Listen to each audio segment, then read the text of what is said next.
Sylvia के पास 10 साल का टाइम था। वो सिल्विया का सारा टाइम चुरा कर वहाँ से निकल जाते हैं। इतने में ही विल और सिल्विया को होश आया। सिल्विया ने जब अपने हाथ की तरफ देखा तो वो परेशान हुई, क्योंकि उसके पास सिर्फ 30 मिनट ही बचे थे और विल के पास भी कुछ मिनट ही बचे थे। पर फिर भी उसने सिल्विया को अपने कुछ मिनट दिए, जिससे इन दोनों का टाइम बराबर हो गया। इसके बाद विल सिल्विया को लेकर जल्दी से अपने दोस्त के घर जाता है, जिसे उसने 10 साल दिए थे। जब उसके दोस्त की वाइफ ने दरवाजा खोला और उसने विल को देखा तो उसने विल से नाराजगी जताते हुए कहा, तुम्हारे दिए हुए 10 साल ने मेरे हस्बैंड की जान ले ली। उसने सारा टाइम शराब में उड़ा दिया, जिससे उसकी मौत हुई। ये सुनकर विल मायूस हो गया, लेकिन अब इन दोनों के पास भी ज्यादा टाइम नहीं था। अगर यह दोनों जल्दी से कुछ नहीं करते तो इनकी भी मौत पक्की थी। तभी विल ने सिल्विया के कानों में ईयरिंग देखी, जो हीरे की थी। उसे बेचकर विल और सिल्विया को 2 दिन का टाइम मिल गया। इसके बाद विल सिल्विया को लेकर फोन बूथ पर आया। उसने सिल्विया के पिता फिलिप को कॉल किया और बताया कि उसकी बेटी अब तक सही सलामत है। उस वक्त रेमंड भी फिलिप के पास ही मौजूद था और विल को भी पता था कि रेमंड भी वहाँ मौजूद है। विल ने सिल्विया को छोड़ने के बदले 10,000 साल का टाइम मांगा और वो 10,000 साल टाइम बैंक के जरिए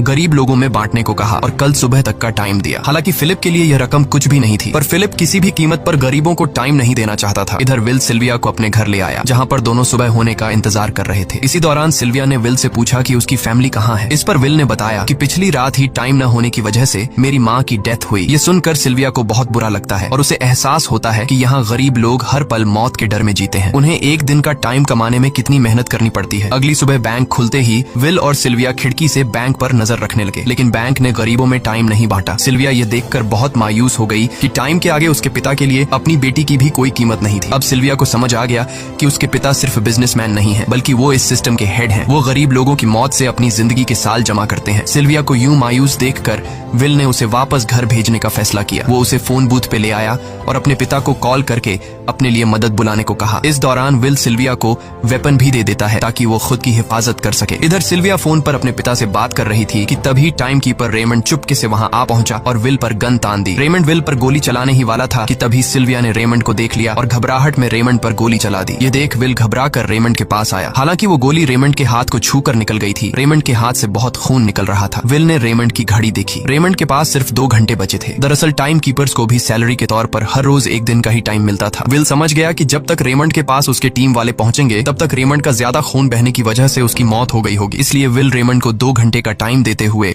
रेमंड की कार को लेकर वहां से निकल गया। रेमंड को गोली मारकर अब सिल्विया भी क्राइम लिस्ट में आ चुकी थी। हालांकि विल ने सिल्विया से कहा कि वो अभी इन सब से निकल सकती है, लेकिन ग्रीनिच में सिल्विया की जिंदगी पिंजरे में कैद पंछी की तरह थी। उसके पिता फिलिप ने उस पर बहुत सारी पाबंदियां लगा दी थी, पर यहाँ आकर उसे आजादी का एहसास हो रहा था, क्योंकि यहाँ वो अपनी मर्जी की मालिक थी। और सिल्विया समझ जाती है कि यहाँ पर लोगों के साथ गलत हो रहा है। अब वह भी गरीबों को उनका हक दिलाने में विल के साथ थी। विल और सिल्विया ने मिलकर अमीरों को लूटना शुरू कर दिया। सिल्विया